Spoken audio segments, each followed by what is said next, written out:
Good afternoon. Welcome to Sabado Session podcast. And today we have got Sonita. And I could not wait for this one, Sonita. I swear to God, was one of them ones I was thinking, you know what? I'm just gonna keep my questions until she comes to the podcast. I'm not gonna talk to her, I'm not gonna message her. How are you doing? I'm doing well, thank you. Can you? I'm doing fantastically well. Sonita, again, it's first of all, welcome back. Right? Welcome to Sabado. There's a lot of stories around you, right? A lot of highlights, a lot of big lifts, a lot of news people talk about. I thought to myself, Lord, I'm just gonna bring you in for yourself to just talk about it, rather than people hearing it from other people, right? So let me start by going straight to it. Malta 2023. I Yeah, know people want me to talk about South Africa. I'll reserve South Africa for later. But let me just talk about Malta, right? In Malta, you had yourself, of course, the legendary Bonica, and you had Brittany was yeah. there. So leading to Malta, my question is like, leading to Malta, did you know that that battle will pan out to be the way it was? Um, I didn't, of course, but I knew Britney was out there as well because I had seen some of her competitions. I think the nationals and the Commonwealth, if I'm not mistaken. And I saw her performance, and I knew she didn't go all out on those performances. So I knew I personally had bracing around because I was doing like this all game stuff, and I tried to estimate where it was going to end and where it was going to do what. So I had her around 690 actually. So I wasn't that wrong on Britney. So I was like very spot on her. But at the end of the day, I just knew I was confident I was going to win it. That is the thing. I was like so confident I was going to win it. But like you all saw, a week out of the competition, I got the accident in the gym where we couldn't go all out on squats. We had to go back because we didn't know how it was going to go if I had to grind squats. So, yeah, there were a lot of things. I mean, I can say the odds were against me at the competition. I mean, talking about accident, right? Let me bring you back to that because when I watched that, my sister, I'm not gonna lie to you, I was at home watching. I was like, "What the fuck is she doing? She's literally a few weeks out comp, and this has happened. What's wrong with y'all? How did this happen?" You know, I almost like saw it out your fiance the other day because of this. What really happened? So, heading on to into the prep, I had picked up a calf injury in March. Hmm. And so I think actually February, it was just like on a random 700-day squats that I started having like pain in my calf, and I had went to therapy. I mean to physio about it. I had dry needling, I had massage everything. I trained my calf, which I normally don't do, but it just didn't go away. So it was just there. Some days were better, some days were worse. So heading into the prep, I was training. The first 2 weeks into my prep, I didn't even squat. Because I was like, maybe if we like taper down off the squat and just give the calf some time to recover, it was going to be better. But when I started again into prep, which was like I think 6 weeks out of World Championship, and I started squatting fully, I was like, they were still there. So I started using ibuprofen, which is like anti-inflammatory or stuff like that. And I started using those to be able to train. But that Sunday, I was like, okay, it had felt better before that training. So I didn't feel it after my squat on Wednesday, because I squat on Wednesday and Sundays. I didn't feel no pain. So I was like, on Sunday I'm gonna squat without the ibuprofen. So maybe this is actually recovery. So then I went to the gym, I started warming up. It was still like, I felt it a bit. So I was like, okay, we're gonna keep it light, 220 for my set should be okay. And then the moment I started squat, I loaded the weight, I went down into depth. I just couldn't stand back up because the pain fled was a lot. So I was like, oh shit. Well, like, oh shit. And then I went back into the squat position. Pretty stuff, and then stump up. I didn't even have time to think about how I wanted to build out the squat.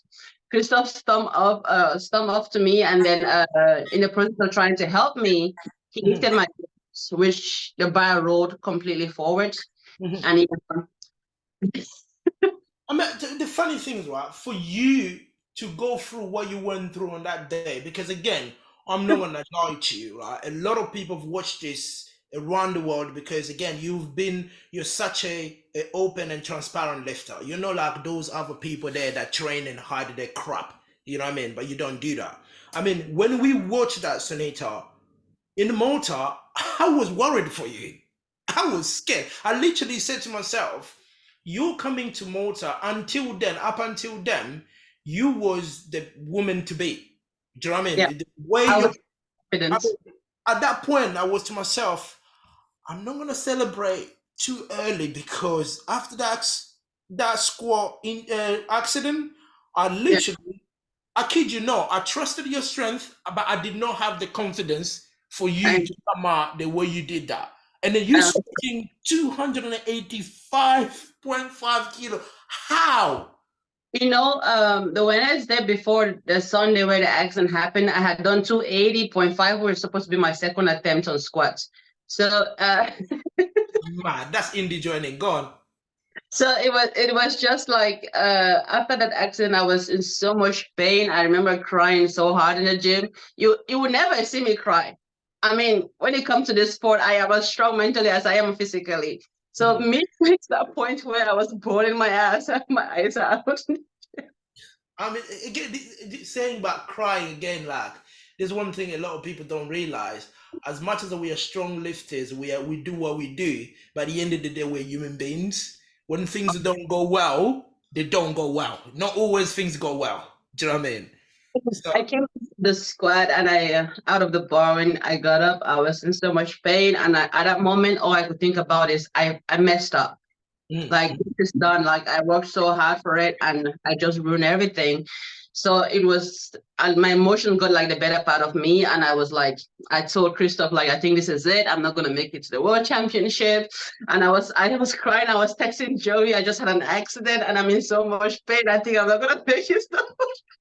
poor Joey, poor Joey. He's seen all colors. He's probably stressing himself, thinking, "Oh my God, I'm going up against Bonita and Brittany, and now she's crying. So we're done." Anyway, Indy, Oh, welcome, hello. my friend. Welcome, my friend. So after that accident, of course, you compose yourself, you get yourself to Malta. I'm Yeah. just going to talk about. I'm not going to talk about the whole battle because we're not doing a recap here.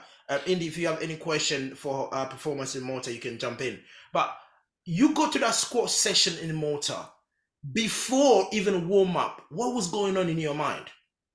So I through the week I was in pain, but I didn't take no painkillers, no ibuprofen. I wanted to like monitor my recovery. So I wanted to know how, because I went to my sport doctor and we did an ultrasound and all the stuff, and he said it is there, but it's not gonna get worse. I can, if I can bite through the pain.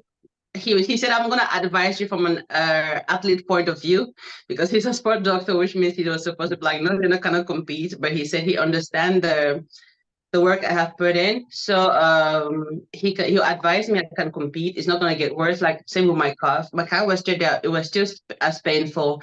So I was not only dealing with that, but I was dealing with like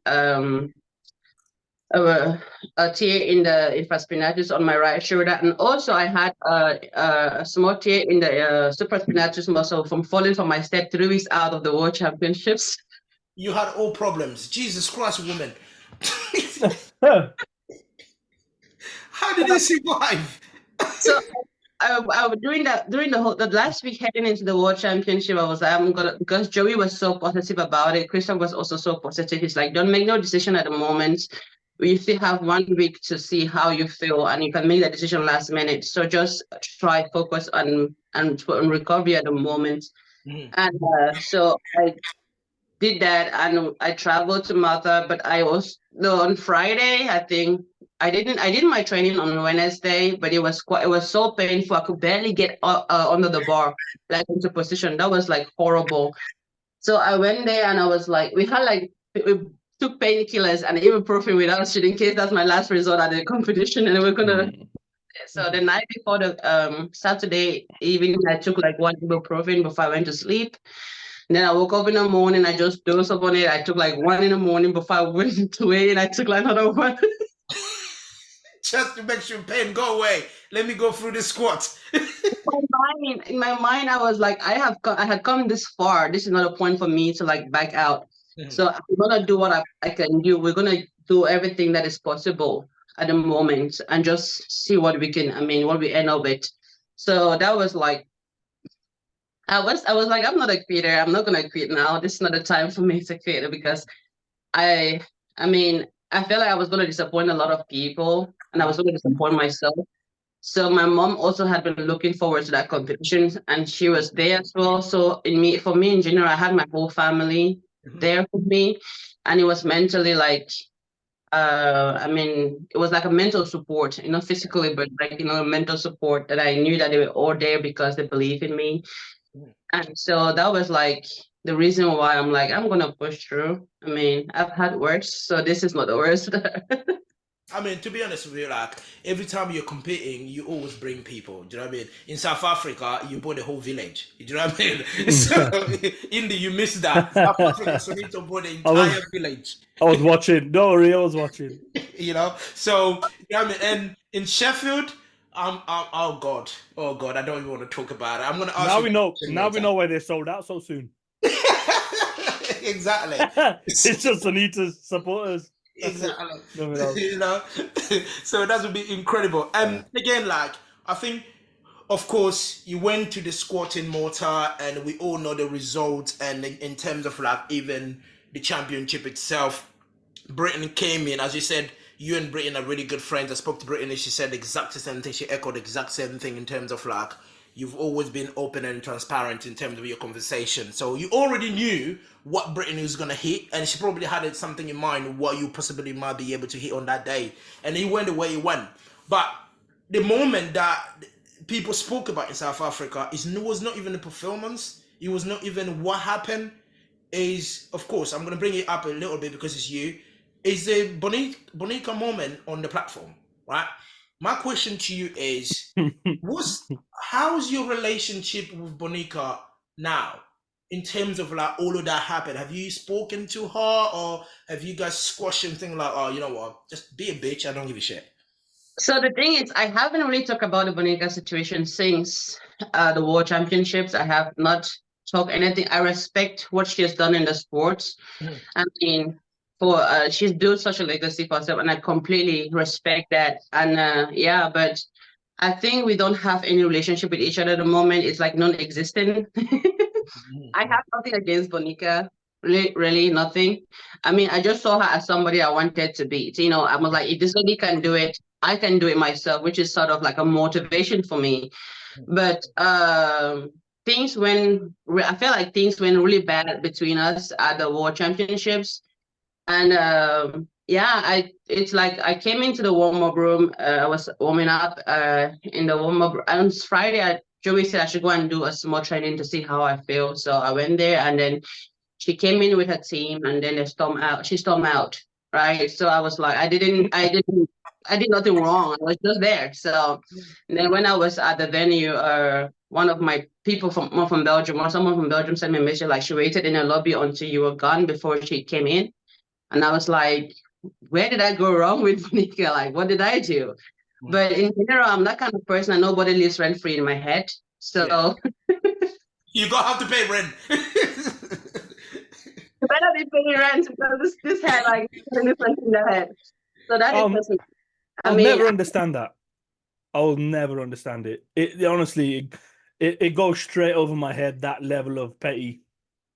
So the thing, I met Bonica at my first World Championship in South Africa, where I totally adored her, and but then we became like sort of like buddies, and she'd text me on Instagram, and we respond, we react on each other's stuff. But I felt like the only reason why she was like that towards me was because she didn't see me as a competition then. Understand? So the moment where she saw like, okay, this person might be a competition towards me, was the moment where things went south. So it's all fun and games until someone beats you, and then you're not going to talk to him again. Thank you. Tony, I'm never speaking to you again. Fuck you, Tony. I'm deleting you off my Instagram. You're getting blocked. Bro, I think one of the thing what you mentioned there, you both of you said there, is almost becoming common in this sport where if someone is not a competition, you can talk about that person for 3 days non-stop, right? Yeah. When that person start making a little bit of move, getting close to you, or potentially even being better than you on a day, and people become resentful, which is to me doesn't make sense. Yeah, that's the same thing, because you see how I am towards Brittany. That is exactly how I am the kind of person that is gonna go backstage and give all my competitors fist bump and wish them good luck.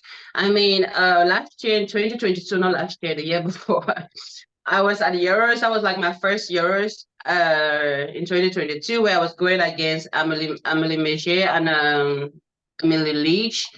And I met them backstage. I wished them good luck. And I was like, but that was like, I know I was going to go all out with those people, but I was still as supportive, watching their live. I'm still cheering up for them the same way. Like, I expect people to do that to me too. I always treat people the way I want to be treated, right? So I don't have that kind of mentality like, yeah, if you're my competition, I don't want to talk to you or stuff like that.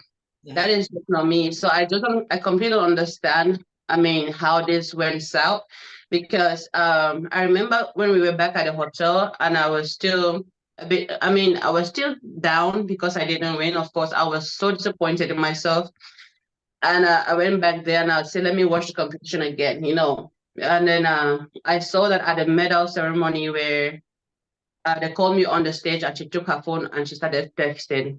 So on TV, I was like, how can you become so disrespectful of your your fellow athletes? It makes no sense. That made no sense to me. So it was just like mind blown. So yeah, for me, I was like, okay, chapter closed, and I move forward. I mean, I still have a lot of I still have a long way to go in the sport. And yeah, that is what I want to focus on.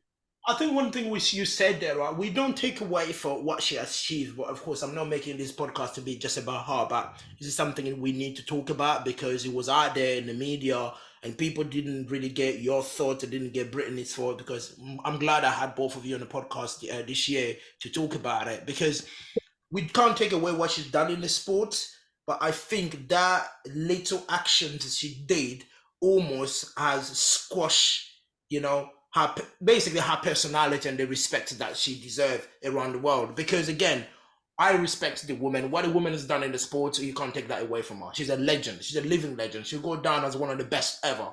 But, something I would say, like, I respect what she's done, and that is where it ends for me. I mean, it's not like I have to go out of my way to look for like a personal relationship with her, but I just respect, like, you have done a lot. I mean, I can see the legacy that you've built. You've won these competitions for so long, and you deserve like my respect. So that is it for me.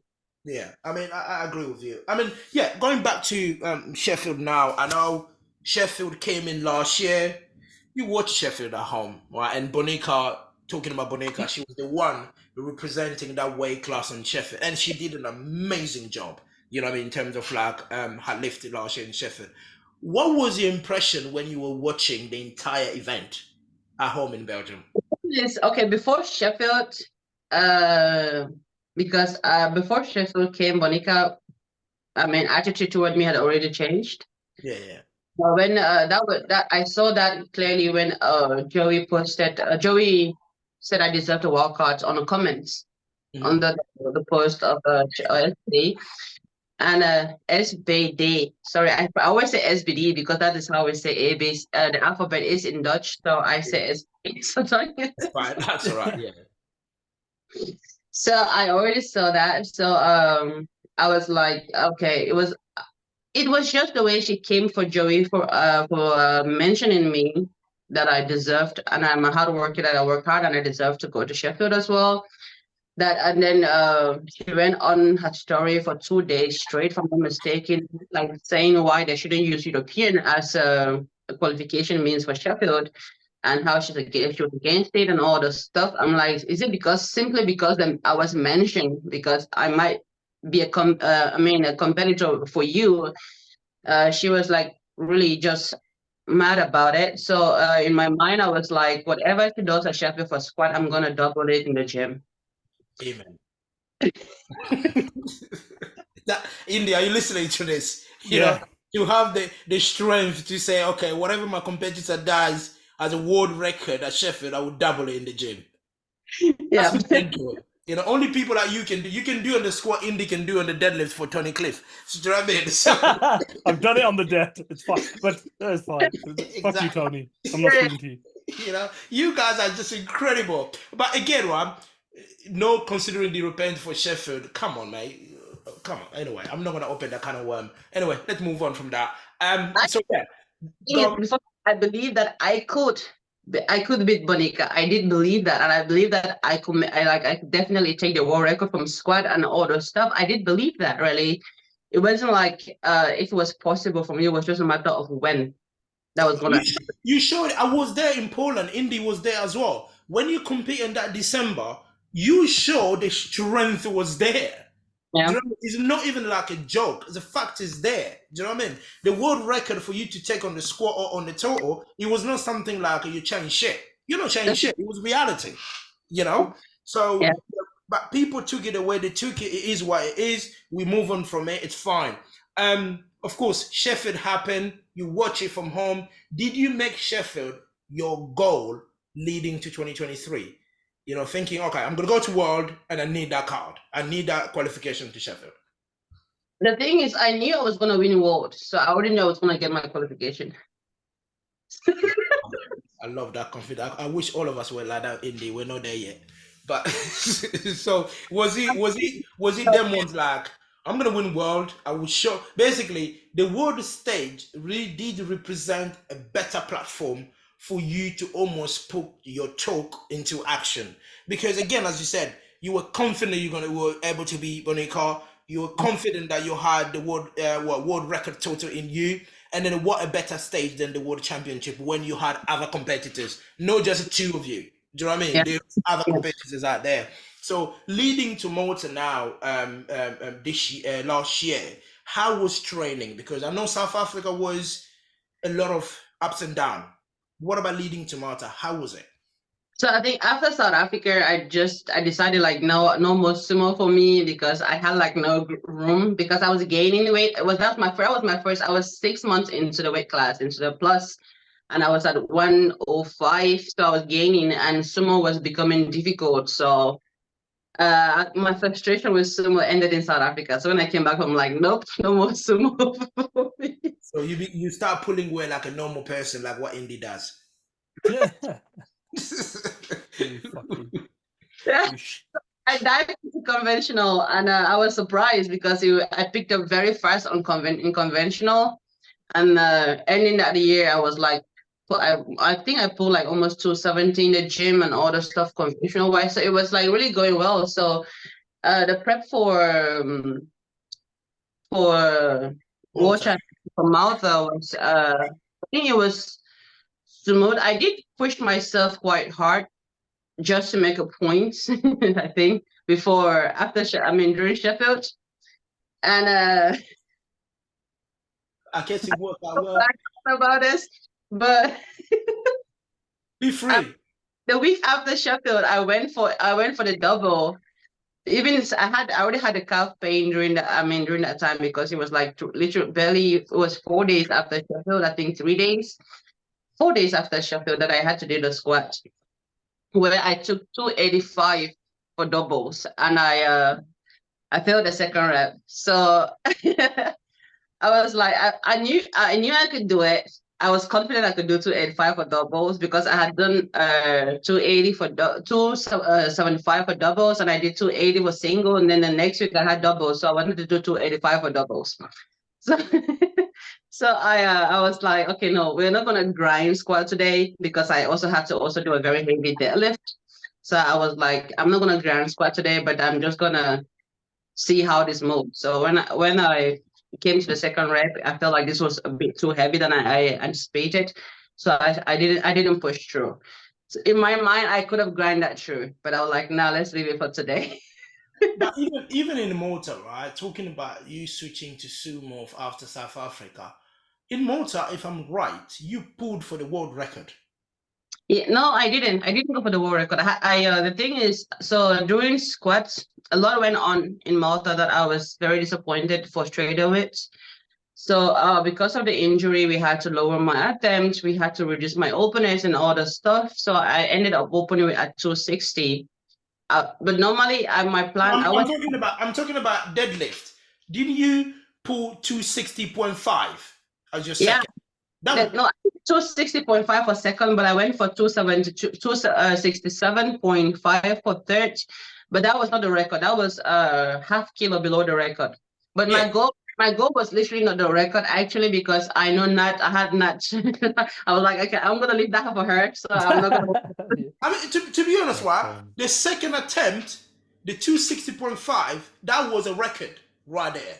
Yeah, it You know what I was. mean? So Yeah. realistically, when you think about it, you did pull the record. It's just there was a lifter on that competition. Like when you have people like Indy, we hate them. That was literally like a little bit better on the deadlifts. You know what I mean? That's why you don't want to be competing with people like Indy. We hate them. We don't like deadlifters.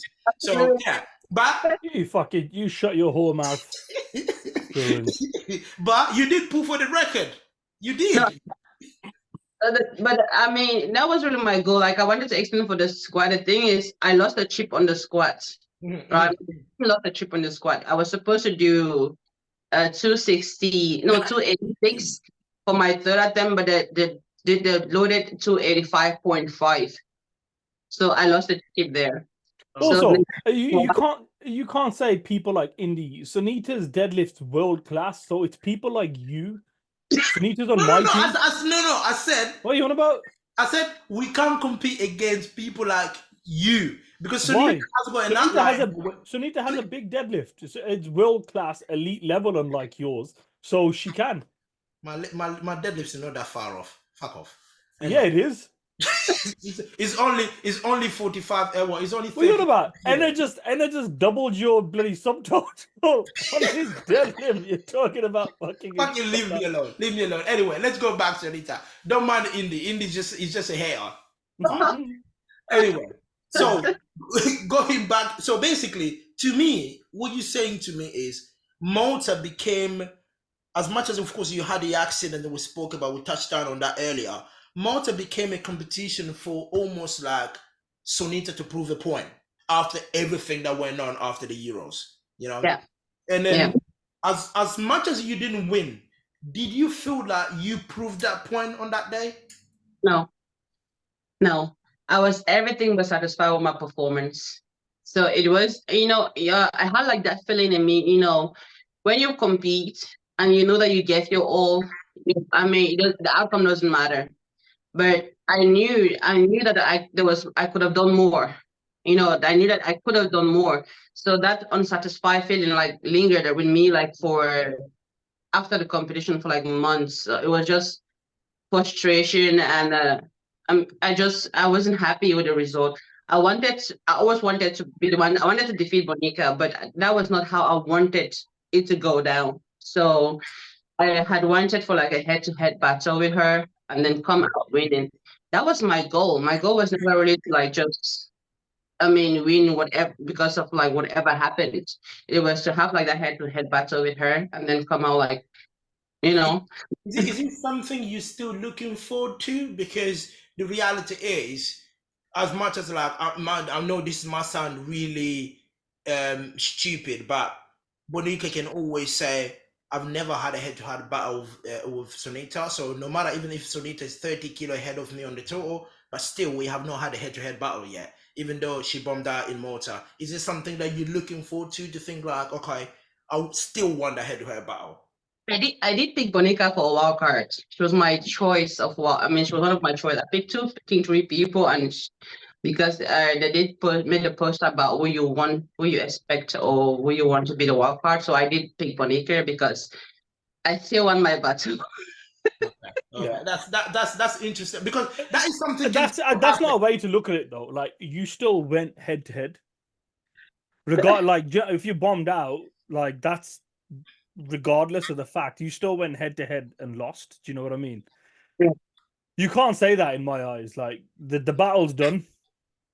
I think Yeah. It's like you in 2016. You can't say to whoever won, "Oh, we didn't have the battle. You bombed out." Yeah, I know. you don't have to mention that to me. I know I bombed out. Jesus Christ. Anyway, Sonita, basically what she's saying is because I bombed out for my first national. That's what he's saying. Anyway, never mind. We all forget about that. Who cares about British nationals? I remember. Pepperidge Farm remembers. It was a case for me where I came back with that feeling like I didn't give my all. So I wanted to stay, even though I was injured, I still wanted to go head to head with the squad. I didn't want her to have no gap on me on the squad. I wanted to get that squad from her by going head to head with her and winning or something like that. And the thing with that mindset for me, the outcome didn't even matter. If I had did everything that I expected to do and didn't win, I would give Bonica a handshake. I'm like, you won. Congratulations, you did. But for me, at the end of the day, it wasn't like that. That feeling wasn't there. That accomplishment, like this is something where it wasn't there. War record didn't mean anything to me at that point. The winning silver didn't mean anything to me at that point.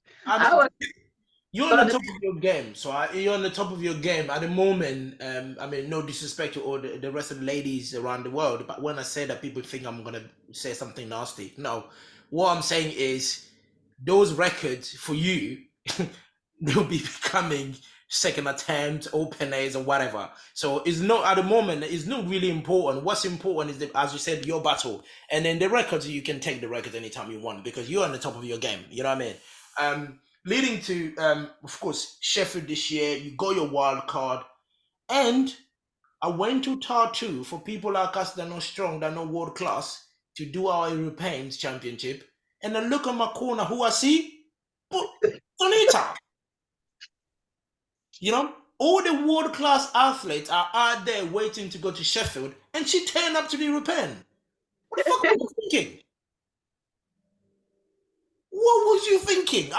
When I saw you, I was like, "What are you doing? Am I dreaming or what are you doing here?" Question like, why is this even important? Is it even necessary? Like, do you have to do this? I was like, sort of, yeah. It's a bill. Before then, I had to work on a financial plan with Belgium, with the sport whatever with Belgium. So the Europeans was in that financial plan. So but I knew that I could just win by showing up. So it was just like, this is a step to make your financial plan more legit. So just go ahead and win the competition, and then you move on. So that is why I did yours. And your name is on the Europeans again in Croatia. Because I still have to do it. And at the end of the day, everything that comes down in that plan, I have to do it. Okay. I hope you're not going to push too much because, come on, we need you fit for Malta, right? Because there's a World Games coming. Of course. By yours, I already said to Christoph and all the rest of the guy, let's not even mention overall, because that is not a goal. Because also it was the same thing with the previous years. I just wanted to go and do, but then they're like, yeah, the overall is here, the overall is there. It's like this. And I'm like, yeah, whatever. So this time I'm like, we have one goal in mind. The goal after Sheffield is the World Championships. So, I already put numbers that I'm going to do for the world. I already have my numbers for the European Championship. Like, this is what I'm going to do. And we're not going a kilo above that. So that is well said. So. And those numbers probably will give you best lifter again. Anyway, let's just leave that way. By the way, those are listening to us. Sonita came to the European Championship in Poland. For some reason, no one was expecting her to win best lifter. She ended up winning it. She came to Tartu in Estonia. Again, I think Chiara Bernardi was leading this from the get-go, and even they told her not to leave and collect the trophy. And the next thing, all of us were surprised to say, best lifter Sonita. Everyone was like, what the fuck? How? But anyway, yeah, it is what it is. She's capable of doing that. That's what she's doing. Sheffield. Let's talk about Sheffield. This year, Sheffield is a world record-breaking performance across the board. Squat, bench, deadlift. Right? First question. What records are you going for? Let's not talk about bench, right? But what other record are you going for? At the moment, I'm confident about the squats. I'm not even going to talk about the 300 yet. I'll leave that 300 later. Carry on. But I will see about deadlift and then the total record. So I'm hoping for 3, but I'm not as sure for the deadlift as I am with squat because, like I mentioned on my Instagram, when I push squat that much, deadlift always suffers, and from fatigue and all this stuff. So I haven't had like a convincing good deadlift training so far. So that is why I'm like, eh. The taper down might do wonders. So I'm hoping for that. So at the moment it's squats for sure, and then the total record as well. So I mean, the total is sitting at 693.5 kilo by Brittany, right? And I think when Brittany came, I asked Brittany the exact same thing. What are you going for? I think she said the exact same thing: the squat and the total, right? And then with Brittany, it's really, she's not the type of lifter. And people will be thinking, oh, she had lift on Instagram. No, she doesn't, because no. in training she doesn't lift heavy. That's hard. Yeah. She never does lift heavy in training. She lifts big numbers on the platform. And it's different from you where you hit big numbers. They're talking about 300. What the fuck? You know what my plans were actually? I wanted to annoy you guys. I wanted to annoy like the internet. I was like, so it was a long time, that moment where you do a hello? Go on, I'm listening. Go on. The moment where you do any PR for yourself and everyone keep mentioning 300, I got a bit annoyed. I'm like, okay, please come on, just tell me congratulations. No, I need to be able to enjoy the journey. Appreciate my steps that I'm making to the 300 maybe in the future. But it's like I feel like people were taking that away from me. Because every lift that I did was like, oh, when is the 300? Just load the 300 already. I had like a list in inbox, not even on comments. I was like, why are you all coming for me? I mean, when you make 295 or 290, it looks like RPE bloody 6 or 5. People be thinking, so why are you lying to us with these petty lifts? You know what I mean? Just load it. It was faster than your 300. Oh, hell yeah. No doubt about it. It was even better than my 300. Oh, that's easy. Funny enough, I had Gustav yesterday. When I asked Gustav the question about Sheffield is coming, who are you looking forward to watch? He was like, have you seen Sonita 300? And I would tell people, I'm a 300 squatter. I know how heavy 300 is. And for a woman to make 300 look like that is dangerous. Dangerous. It is dangerous. I'm going to ask you this. Did Joey actually prescribe that, or it was just like, you know what, fuck it, let's load it? So the thing is, I did lost a lot of motivation after World Championship. Training was like going shit. I got like a full-time job and I was like working, and there was like literally no progress in training. So I was like, okay, I decided to like stop the job. I was like, no, this is not gonna work. And so I stopped the job and I started training full-time. And then that is when my training actually did pick up. Wow. So when I did the 290 squat, that was out of nowhere, literally out of nowhere. Before the 290, the max I had done in training then was 260, and it felt like shit. So before I did the 290, it was like after work, and I was going to the gym. I was up since 5 hours of sleep, and my work lasts from 7 to 4, which is 9 hours at work. And then I get home and I ate. I was like, yeah, what a long day. So I came into the gym literally yawning, like so tired. And I didn't expect my training that week because I had ended the block before then, so I got a new block. So it started the RP 7 to 8. So in my mind, I'm like, shit, this is gonna fuck me up so bad. So I'm going to the gym. I was hoping, I'm like, so like, if I can do 260 today for RP 7 to 8, I'm gonna be super happy. So I went to the gym, and then I took like a pre-workout. I took like my usual pre-workout, and I took like 2 caffeine pills again because I was like falling asleep. Yeah, fair. I started warming up, and everything was just feeling right. So I'm like, I did 270, and the guy was like, it's not the RPE. I did 270.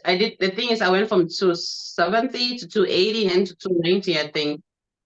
So those are jumps that I don't usually take because it was just I didn't think that I could do that because normally I always plan my warm outs out before the training. So then after the 290 was when I realized that okay, wait, 300 is very close. You know, before it was like 15 kilos and it's like 10 kilos away. And I just saw the opportunity to build from that point into the 300. So that was like where I just kept. It's not like Joey doesn't program me like RPE 9 or RPE 10. It's always RPE 7 to 8 or 8 max. So, but for at the moment, it was just like, you know, when you feel it in you feel it in your blood, like every cell your body is telling you, this is the time. So I mean, I think you guys can relate. Indy pulled 390. Or was it 390? You pulled 395 in training. I'm sure you guys can relate when you think like it's in. You know, people like me. It's just nice, you know, when you hit a number and it's heavy and it feels right and it moves right. It just builds confidence, doesn't it? I know. I know. I think it's like talking about that with big lifts. Almost, especially when you hit that number, what you indeed said that when you hit that number, it's almost feel like anything is possible. Yeah. Because the circumstances that hit this number and it moved that way, that means if you put anything on the bar, I mean, it ought to be all right.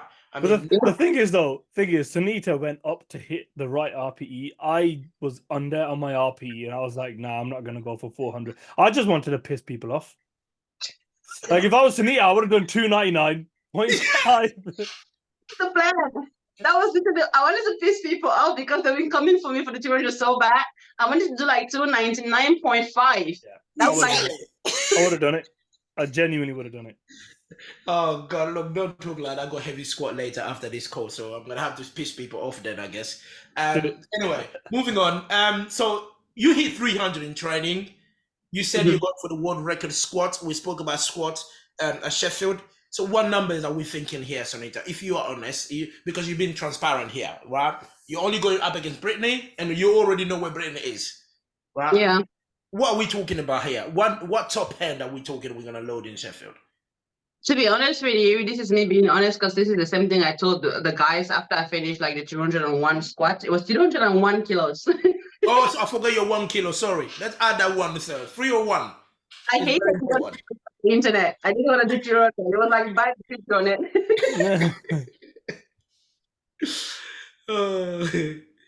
So I don't know really.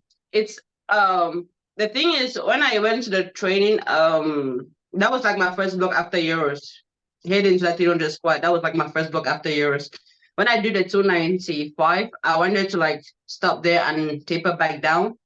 But that was like week 3 of the block. So I still had 1 week to go. So I went to the gym actually not really. I wanted to do the 299.5. I wanted that so bad just so I can annoy people. But in my mind, it was like, you know, it's a scary number. 300 is a scary number for a female. It's scary. No, for anyone. No, Sonita, for anyone. Not just a female. 300 kilos. You know, the funny thing is, people can lift a 300 deadlift on the men's side. Yeah. The 66 are doing 300 deadlifts. Nobody cares. Yeah. 300 squat on the bar is scary for anyone. So let's just keep it there. So it was just like the moment where I went into the training and the warm-up was feeling good. So I was like, okay, this is actually going good. And I loaded my world record for my last warm-up. So, but that's where it came. It didn't move as well as I expected. It was heavy. So that was a moment where I'm like, oh, damn, this can go wrong. Like, wrong. But I still wanted to give it a try. So I was like, load it up and we're going to see. I was ready to grind it out. I knew I was not going to fail it. That's the one thing that I know. I knew I was not going to fail the lift, but I just knew it was going to be heavier than I expected. So that was like the very first time. I remember Steve saying that's the first time I saw you like zoom out because I sat there on the chair. I wasn't talking to anyone. I had music on. I was just like so focused and completely out of that. I mean, not really there with everyone, but just in my mind. So I went loaded the weight. I unracked it. It was like smooth because my 290 was wobbly as 295 was wobbly as hell. So I went down in the bottom and I was shocked. It wasn't because I was celebrating, it was because I was shocked how fast that thing was moving. That moved really well. That's what I'm saying. Because that many weeks out of comp, if you move 300 like that, especially like, I mean, you don't have to worry about your weight cut or whatever on the comp day with the taper. It's just going to be ridiculous. Do you know what I mean? So I'm expecting for you to load 315, 320. If you don't do that, then you got 700 pounds. That would be exactly. insane. So can you imagine? 700 pound. So that's 317.5, isn't it? No, 320. See, Indy took 2.5 kilo away from that. So yeah, that's what we're going for in Sheffield. That would be amazing, Sonita. Yes. I mean, let's put a bet on who squats more, Durans at Euros or Sonita at Sheffield. I'm backing Sonita to squat more. You mean at Euros in what, Croatia? Yes. 100% Sonita will squat more. She's going to be going for 320, bro. I think she'll squat it better as well. Exactly. And I'm not going for I'm not going for 320 in Croatia. No. Have you noticed though, the reason why Sonita squats so well is because she don't tempo her squats. Moving on. Anyway, I'm fixing that, right? That's why I'm going back to heels. I'm fixing that. Leave me alone. Let's find out today.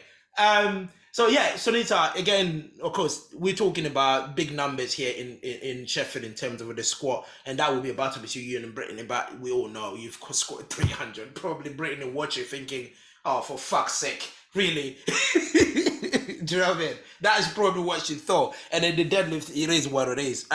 Again, Sheffield, it's not just you and Brittany, it's going to be an amazing thing to see you and Brittany go all out, because especially that you're good friends.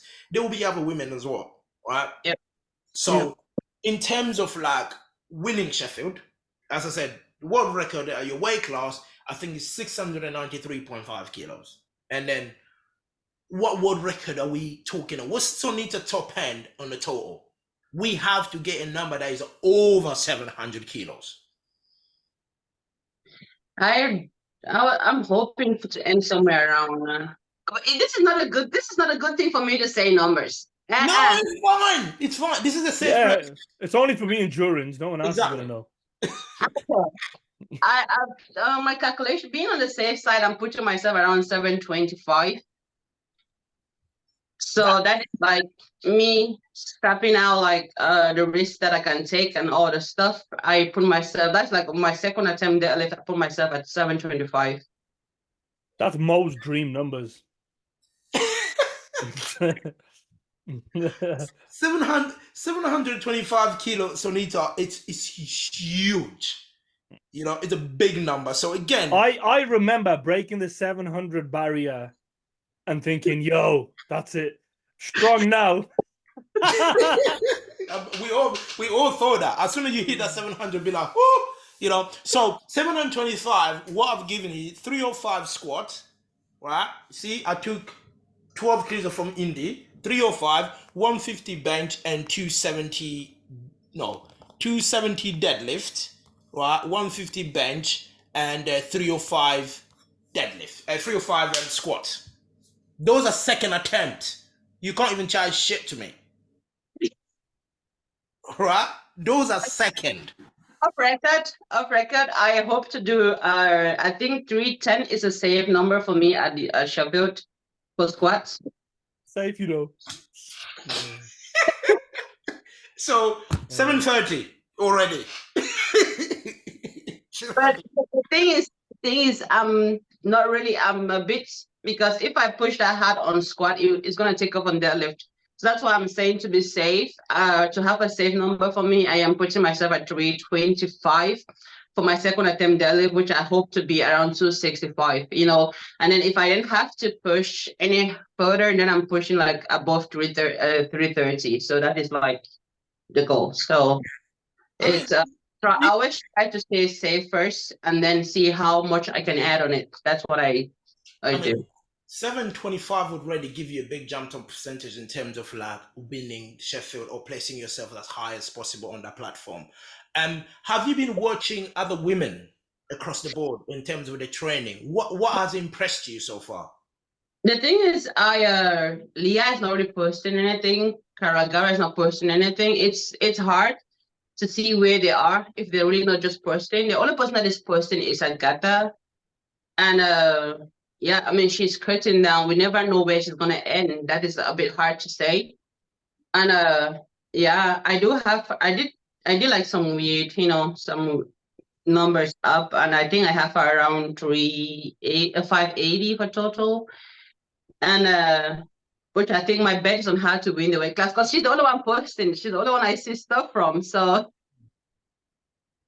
I mean, 380 again for a 69 is big numbers. You know what I mean? The 69 is going to be, to be honest, Yep. like, we'll have wonderful match up across the board. But I think winning Sheffield, that 69 class can provide a champion of Sheffield.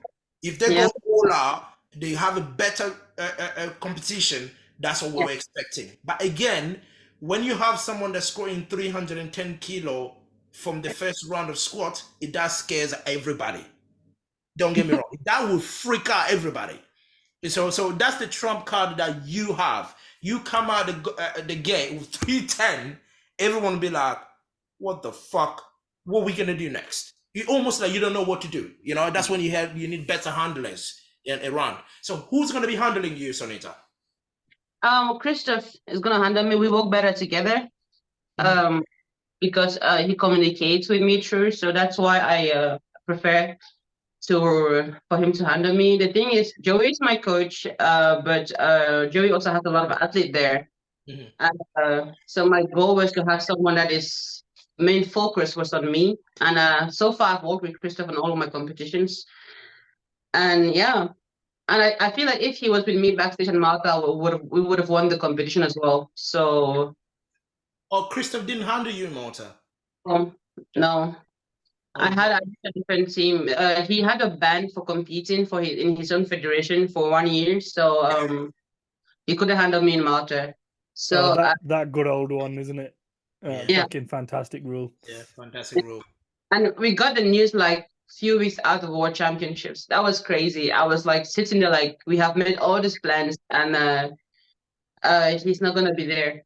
And the thing is the fact that I don't think that the people that were working with me backstage were listening to him, because if they were, the thing with me is I'm very honest how lift fail. I'm not gonna take a risk because I don't want to fail a lift. I'm always like very honest. I'm like, this is possible and this is not, because we're always having like a plan A and plan B. So I feel it, and I tell them like, maybe we're gonna be on plan A, we're gonna be on plan B. I mean, I'm always very honest. But at Malta, nobody was communicating with me, so it was just like, load this, whatever. I came out having to pull 267.5 without even knowing I had to pull 267.5. So, and I'm the kind of person that I want to know. I'm the kind of athlete that is backstage, and I want to be kept, like, so I want to know. That is how I can build my my courage or whatever that I need to do that lift. So I really want to know, but nobody was informing anything. So that makes sense. Plus, like, he's been, as you said, he's been around, for a very long time with you and all of that, know you better than anything. And for those that are listening to us, that's Sonita's fiance, by the way. Do you know what I mean? So if you see him around, he's a big bloke, right? He's a big bloke. So yeah. So yeah, I mean, yeah, when you're fiance to a 300 squatter, you better be big. But so yeah, I mean, I'm glad he's gonna be in your corner. So it means the competition will go on a different direction in terms of like compared to Malta and all of that. And what message are you sending to the rest of the ladies that are going to Sheffield? Because Sonita is coming to crush, to make friends. Yeah, I'll tell them to come with their A games, because that's what I'm bringing, nothing less. Like, yeah, I mean, this is not a competition where you come to like act up or do any kind of stuff. This is a competition where you bring your A game. It's all or nothing. So that is what I come with. That's my mentality. I'm coming with all or nothing. So people, if I can translate, as I always help our elite athlete to translate what she's saying. She's the woman to beat. No matter what weight class you are, no matter what training you are, no matter what your numbers are in the past, no matter what accolades you've had in the past, leave that at home, in your hand purse or whatever. Bring your strength on the platform, because Sonita is the woman to beat. Yeah. And when you're coming with 300 squat in the first round, fuck yeah. Have you got like your openers and stuff planned in? Have you got your roadmap planned Yeah, to stuff? I always try my openers. Thinking with me, I always do openers in possibly second attempt before every competition. That is what I do. Because like I said, I always go with the plan A and plan B, and my plan A, I always do it in training. So the plan A is in case something goes wrong in competition. So I have like numbers where last week of my my prep, I hit those numbers, and that builds my confidence. That is how I lift. So it's uh, I am this after this week I have one more heavy week to push. Which this week I'm gonna be trying my first and second attempt on every lift. So what I'm hoping to open with 280 on squats, and because I do 20 kilo jumps. I'm not a person that does like opens heavy and do 5 kilo or do 10 kilos. So I practice in the gym. I open heavy. I do make big jumps as well. I normally open 280 and 295 or when it depends. If I'm in Britain, in my home country, I open light and I make a massive jump because I can do that at home, because I don't travel and all of that. But when I'm traveling, I pull the list a little bit back. But yeah, that makes sense. When you go big squat, Monday, so I'm coming like a week out. So, but in general, it's like I do because I do have like 2 possible openers. The thing is, I also want to make sure that I secure my record as well. I don't want to take risk on second attempts as well. So the third attempt is the risk take. I mean, that's when I take risk. I do stupid jumps. But I have a possibility of opening at 275. I mean, you guys saw how that moved. I have a video on it on. It was a casual solo single. so you can't open 275. That's just leaving yourself just too big a gap to. Nah, you don't need that. 280. No, pretty much. But look at it like this, right? If I open at 275, that is a pretty easy lift to open with. I do a 20 kilo jump, that put me at 295 for second openers. And that already put me above the records, because I want to be able to do that 20 kilo jump because that's what I'm really used to in the gym. I don't like to change routines in competition or anything like that. What's the record at the moment? 285. That's Sonita. It makes sense though. It makes sense. A nice 10 kg 10 kg on the world record on your second, obviously casual. Yeah. So that is like where after next coming week I'm gonna be able to then decide, because I think in a more safer way, that is like secure the record and then see what we do on the third attempt. So that is I think that I want to do also. So because if I open with 280, I'm looking to go to 300 already. Yeah. Which it's a little risky, Yeah. No. Pay attention, Mo. This is how you make bank, bro. This is how you make money. You know what I mean? Of course, Sonita, Sheffield is a money made. Of course, you're gonna walk to Sheffield with checks. You know what I mean? And by the way, congratulations on your new business. And then I saw you started the new business. Congratulations. And then I'm thinking I'm gonna ask this. The check from Sheffield, I'm sure is gonna fund the business to make it grow.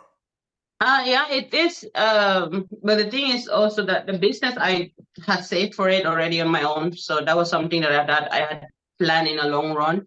And I saw the opportunity to like, okay, I'm gonna stop my job, do something with this is the best time to do it. So I did that. And the Sheffield is gonna fund. I think I'm renovating my house, so I need to complete the house. I want to come back home and be like, oh, yeah, I'm home. Yeah, it makes sense. I mean, again, Sheffield will give you that platform to do that really and truly. Again, I think I'm on my last few questions before we finish. Of course, there will be Sheffield. You go to Sheffield to do what you need to do, basically breaking records. That's what you're gonna do at Sheffield. Squat, go for that deadlift and the total. That's what you're going for in Sheffield, right? So, and then leading Sheffield, of course, we spoke about you being in Croatia and the world championship, because at the moment, Sonita hasn't been a world champion yet. You know what I mean? You can win Sheffield, you can win Euros. If you haven't been a world champion yet, you can't be in the conversation. I don't know. Come on. I'm sorry, Indy. Joe, are you taking the piss? Would you rather win World or Sheffield, Durance? World. You are a fucking sausage. World. Because You sit there, fucking you win worlds, right, and give someone else what 50k to take home. Fucking mate, the thing is like absolute sausage. How many No, Peloton bikes could you buy? How many Peloton bikes could you buy with no, $50? the incentive is different. Do I need 50k? Yes. But I need a world championship to build a legacy. No, you don't need the world championship either. I do. No, you don't need it. Otherwise, If you don't need 50k, you don't need a world championship. Sonita is an African, right? You don't win world, your family will ask you, what the fuck are you been doing this for? You say, oh, mom. Okay, no. Mom, I want 50k. Right. She'll be like, yes. I don't care. No. Absolute bollocks. Right. Absolute shit. I want the money. You go home, you throw 50k on the table, your parents will be like, fuck world, come on in, son. Let's make you some fucking rice. You chat so much shit during. For all your life. This is what you have dedicated your life to. Bring the money home. You talk waffles. I'm sorry. I will stand what I said. I really believe if you can't even stand up with a bit of weight on your back. Listen, put a poll up at the end of this, right, on the Sabado. I'll do. Guarantee you everyone's going to say Sheffield. I will do that because I'm a really strong believer in World Championship. I respect that. No, but look at all the people we spoke to from USAPL who are coming across. Why are they coming across? Not for Worlds, they're coming across for Sheffield. Because they're broke. They're not broke. They're coming across for Sheffield. Oh, they're broke. Have you seen the bloody house Ashton just bought? Are you taking a fucking piss? So? He's not broke. They're all coming across for Sheffield. Bro, anyway, moving on from that, right? There's a world. Indy said Sheffield come first before the world championship. I don't want to see you in Lithuania. Go to Europe and get your wild card. Don't come to Lithuania. But anyway, why not do both? But if I had to pick one, it'd be Sheffield. Sure. So the world championship, Sonita, is to win and qualify for the World Games. Is that in the plan as well? Yeah. Before the World Games, this was supposed to be my last year in the Plus. I mean, last year was supposed to be my last year in the Plus because the thing is, I went to the Plus because of injuries that I was dealing with in a minus 84. The goal was never to stay there in the long run. Okay, I would say I got carried away from all the progress and all the things and all the stuff. But for me personally, that was not my goal. My goal was never to stay that long in the Plus. But then they announced that the World Games were coming. So after a year on it, like, okay, we're gonna wait again. So basically, you're waiting a little bit as well, which makes sense. Do you know what I mean? Just go there and achieve what you need to achieve. And of course, again, I mean, just imagine winning Sheffield, as Indy said, that winning Sheffield is more important than anything else. You win World, and then you go to World Games, you win that, and then if you come out pluses, you're good. You will be part of the conversation. Do you know what I mean? No matter what, you will be part of the conversation. Do you know what I mean? So, yeah. The conversation. Exactly. So, Indy, any last question before we finish? Nothing from me. Just good luck, Sonita, with the last little bits of your prep. And I can't wait to see what everyone does at Sheffield. Thank you. Sonita, thank you for coming. I appreciate you. And I order my vuvuzela. I'll be there, and I'm waiting for my ticket from SBD. Aaron, hurry up. I'm still waiting for my ticket. Bloody hell. You get them there when you get there. Did you get it when you get there? I'm going to just message him to send it to me. You know how I am. It's so high maintenance, honestly. Oh my God. I couldn't deal with you on a daily basis. I know, I'm hard. I know, so you've noticed. Anyway, Pause. For anyone listening to us, if you like this episode or you didn't like anything we spoke about, please drop us a comment. Give us a lot of likes. If you got a message for Sonita, you have a question or anything, how she felt by the 300, how she feel about the 84 plus moving forward, please drop her a DM. She will respond. If she doesn't respond, reach out to me. I'll speak to Sonita pretty much whenever I want. All right? On that note, speak to you soon. Take it easy.